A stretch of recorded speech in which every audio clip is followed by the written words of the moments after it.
because of all the things that have happened over the past few years with police officers killing of blacks, and because in this presidential race, racism has been brought up so many times, I feel that this is the perfect time to put this video out and tell my story. Or at least tell part of it. Tell some situations that I've been through. Because I hear a lot of people from other ethnicities, where mostly Caucasians, they'll say, you know, it's not that bad, or you guys are just overblowing everything. And I really can't be mad at them because they don't know. You know, they haven't walked in my shoes. They don't know the situations that I've gone through. And so I can't blame them for thinking like that. But I'm here to tell you some things that I've been through. Maybe help you better understand. So let's get into it.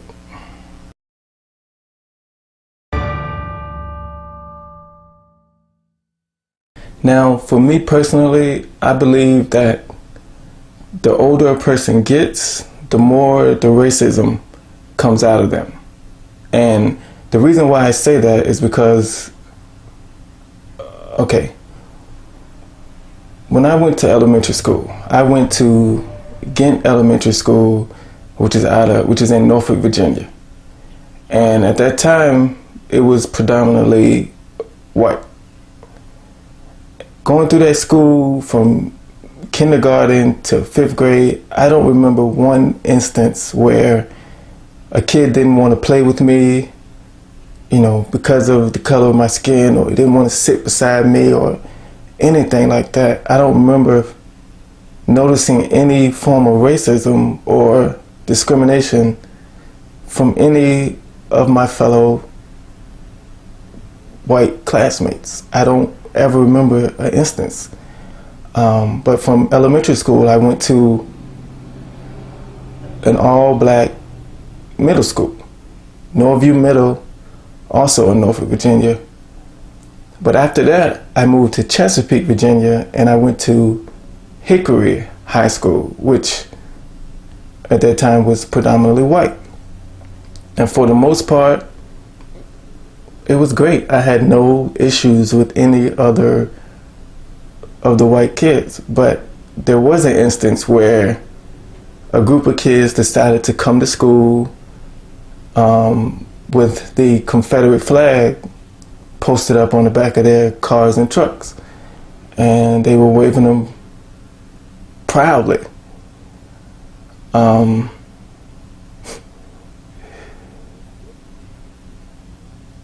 That's the first time I ever remember that racism was dead in my face, and actually seeing it, you know. It's crazy. I believe, of course, they got suspended for doing that, but one of the kids actually sued the school or the school district and said that it messed with his freedom of speech, which was crazy. But that's why I say that the older you get, the more the racism comes out of you. That's why I believe that, because that's what I went through. Because as a kid, I don't remember seeing racism. You know, because as a kid, most times when you go out anywhere, it's with your parents. So I don't know if it just didn't happen, or that my parents kept me away from it, didn't point it out, or I didn't notice it, or whatever. But I don't remember seeing racism towards me as a kid from people. You know, even that's the same thing as police officers, because when you're growing up as a kid, you're taught Police officers are your friends. They're out to help you and protect you. But as I got older, I realized that some of them aren't out here to protect me. You know, as a black man, they're not. You know, I didn't really notice that until I'm able to venture out on my own without my parents. My first instance I ever had with the police officer was one day I was driving home and I got in the left turning lane to make a left-hand turn, and my car just shut off and it wouldn't start back up. So after sitting there for a couple lights, I decided to push the car myself. So I pushed it across the street, but I was also able to make a left-hand turn at the same time. So I get it all the way through the intersection, make the left-hand turn, get it all the way over to the right side of the road, and then the police officer pulls up behind me. He gets out of his car and the first thing he says to me is, "I saw you pushing your car." Now me, I'm thinking, you could have got out and helped me if you saw me pushing this car by myself. But whatever. He tells me that we need to push the car up a little bit to get it away from the curve. So he helps me push it up a little bit. And then he walks up and asks me, he says, "Do you have anybody you can call to come get you, come help you out?" And as he's saying this, I noticed that he's actually looking in my car. But I say, yeah, if you have a cell phone I can use, you know, I can call my dad to come get me. I think at this time I maybe be about 18, 19 years old. So I say, yeah, I can call my dad to come get me if you have a cell phone. He says, sure. He goes back to his car, he gets all the way in his car, and he sits in his car for about a minute and a half, 2 minutes, and then he just takes off. Flies right past me. So I'm thinking he's getting his cell phone, but I guess not.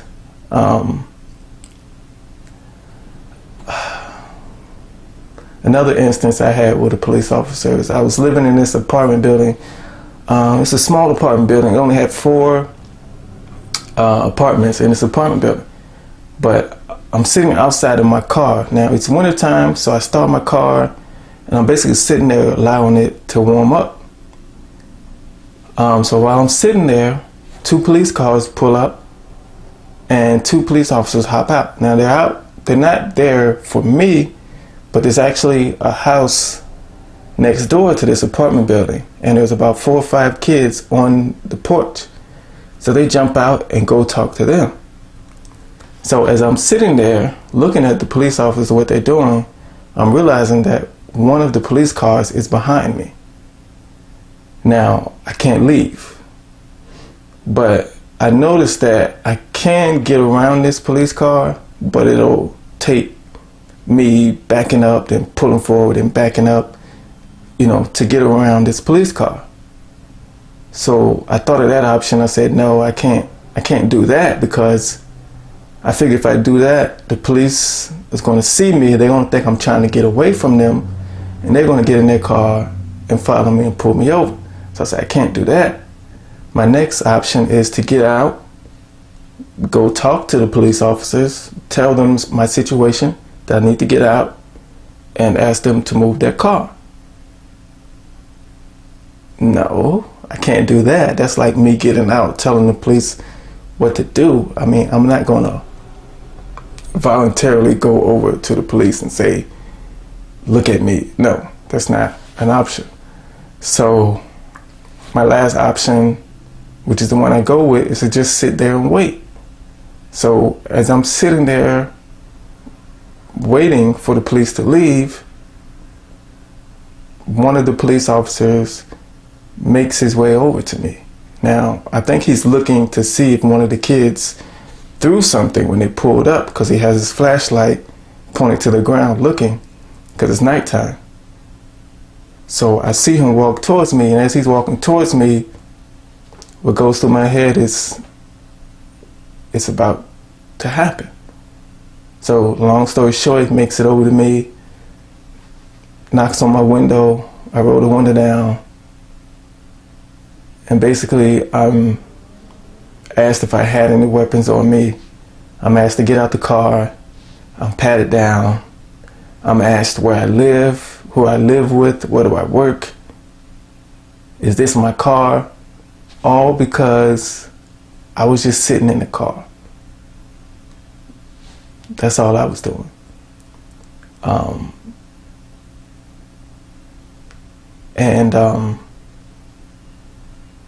The second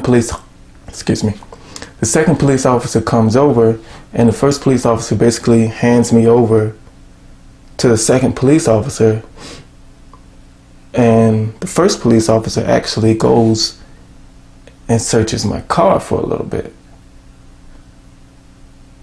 which he had no right to do, of course, but it happened.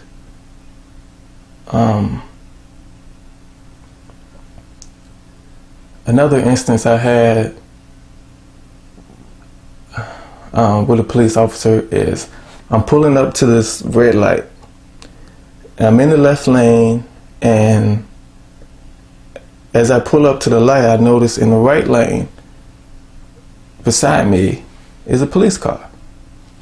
So I made up my mind that I'm not even looking to the right side. I'm just going to look straight or to the left. I'm not even going to look over there at this police officer. So the light turns green.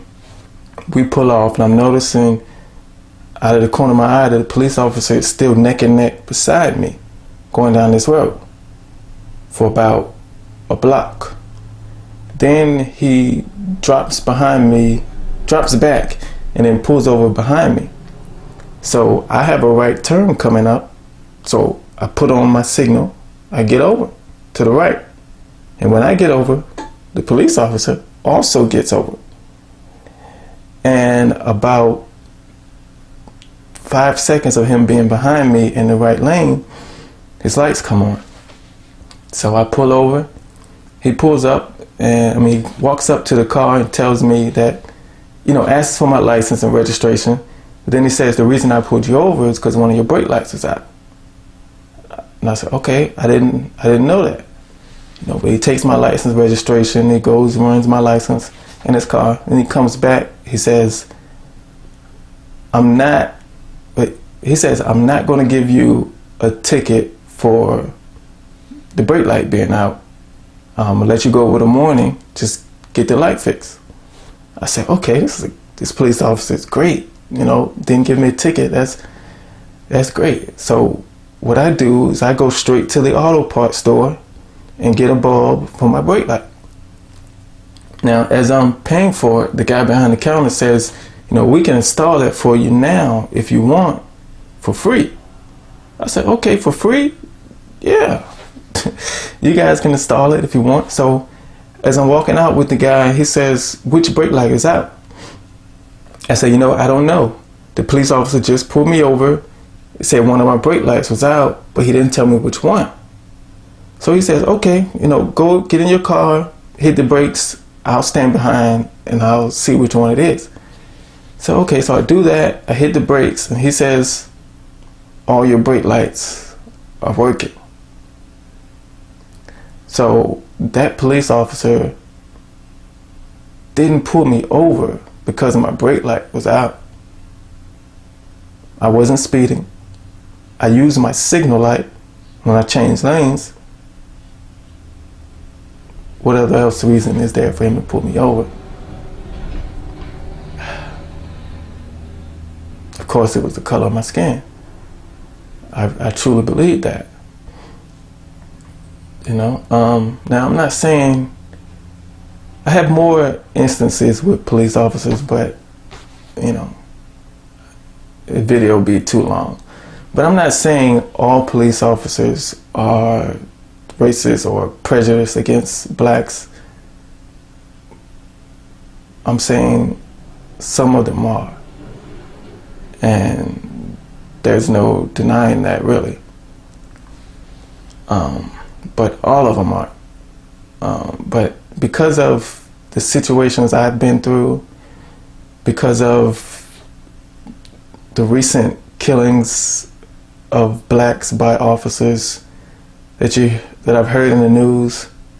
Now when I'm driving down the street and I see a police car, at that moment I'm scared for my life.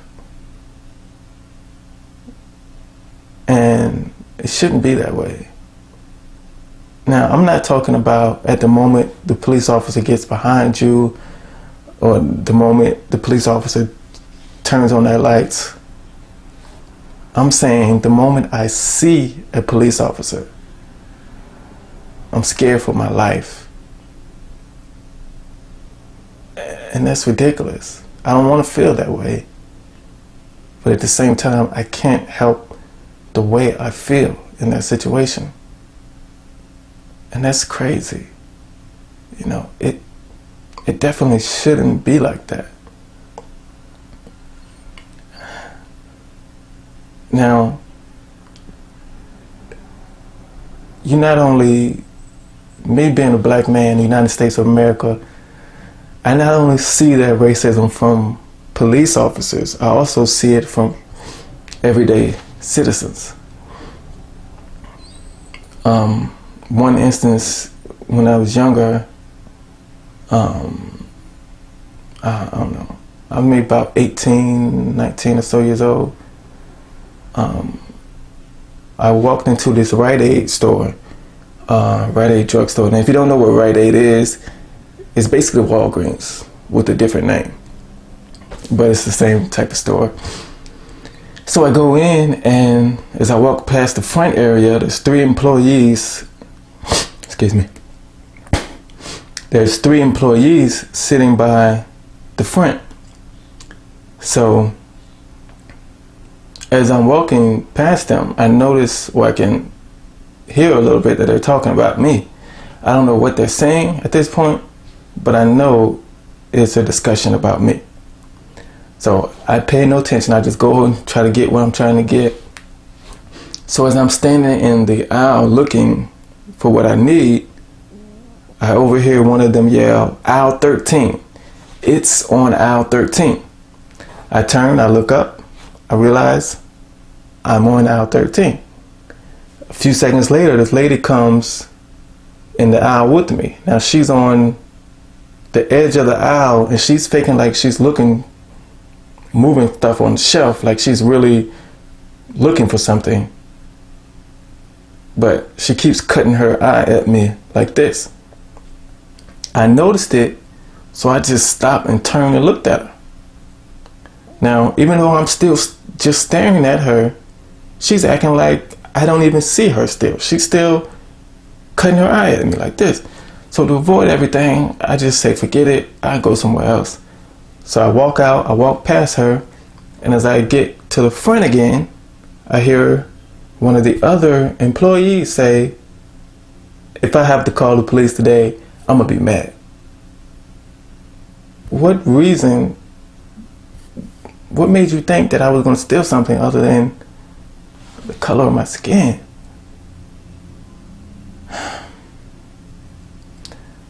Another time I was living, the 7-Eleven was basically next door to me, to where I was staying. Now this 7-Eleven had been robbed a few times recently. So at this point they had a security guard standing by the door at the front counter. So I walk in there, and I have my hoodie on, I have my hood on top of my head, and I walk in, and the security guard says, "Hey man, you gotta drop your hood."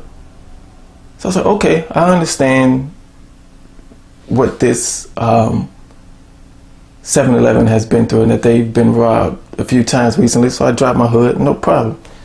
So I'm standing in the line ready to check out, and this white guy walks in, has his hoodie on, with his hood on his head.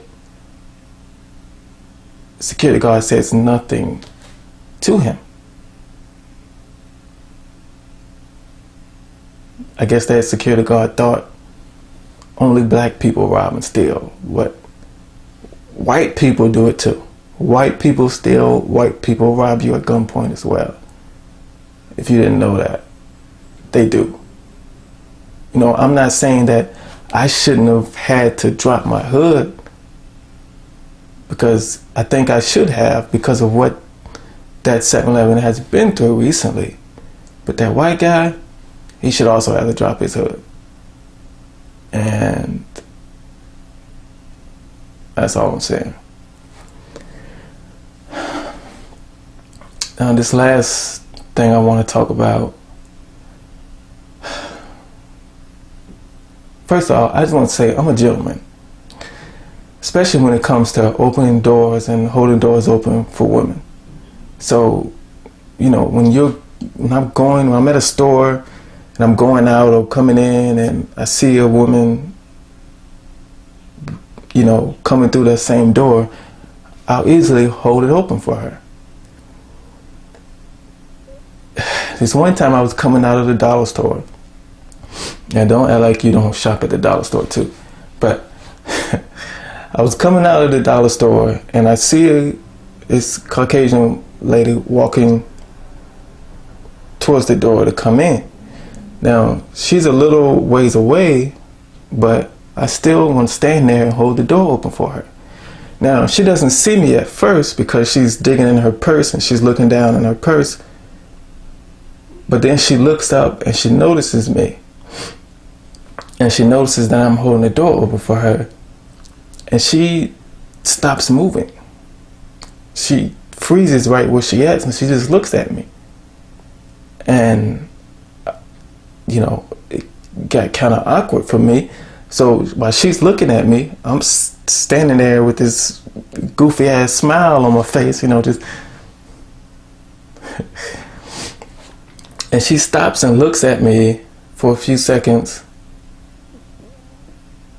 And then she turns around and walks back to her car and actually gets back in her car.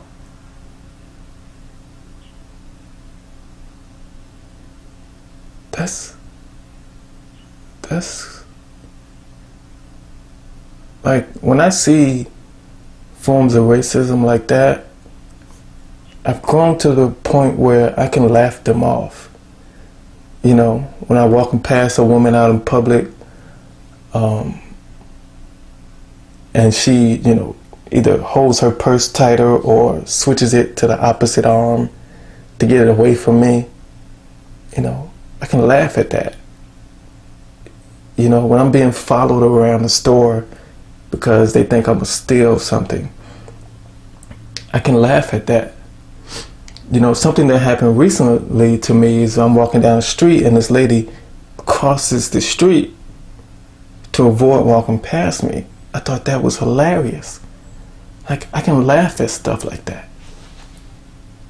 But she didn't even want me to hold the door open for her.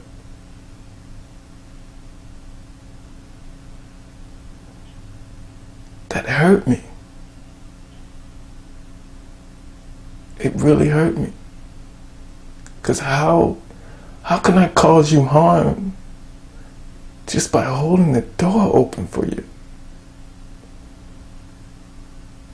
That's crazy. That's crazy. I'm not able to laugh that off. I'm not. Now, I'm not saying that all white people are racist or anything. I'm not saying that. I know a lot of them. And, you know, they're not racist. So all whites are not racist, but some of them are. You know, and with everything being talked about racism, some of these presidential candidates talking about racism, everything that's happening at Donald Trump rallies, there's a lot of people who have a goal to end racism. And it's a great goal to have. Do I think it'll ever happen? No. It'll never happen. And So that's why now when I see racism, I'm able to laugh it off. But she not letting me, or not wanting me to hold the door open for her. That hurt. You know,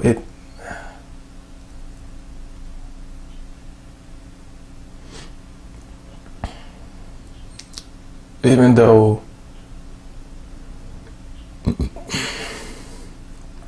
I'm trying to find the words to say to end this video on a perfect note.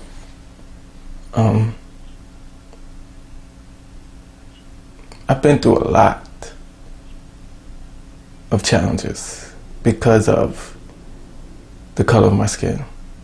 You know, even though the racism I've seen others go through, what I've gone through, even though people with the same color of skin as me is being killed by police officers recently. If I had the ability to change the color of my skin, I wouldn't. I love being a black man. I love being a black man in the United States of America. Greatest country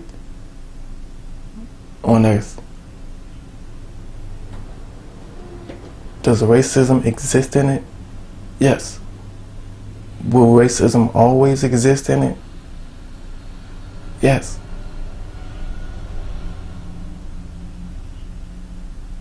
But I love being black. I wouldn't change it for nothing.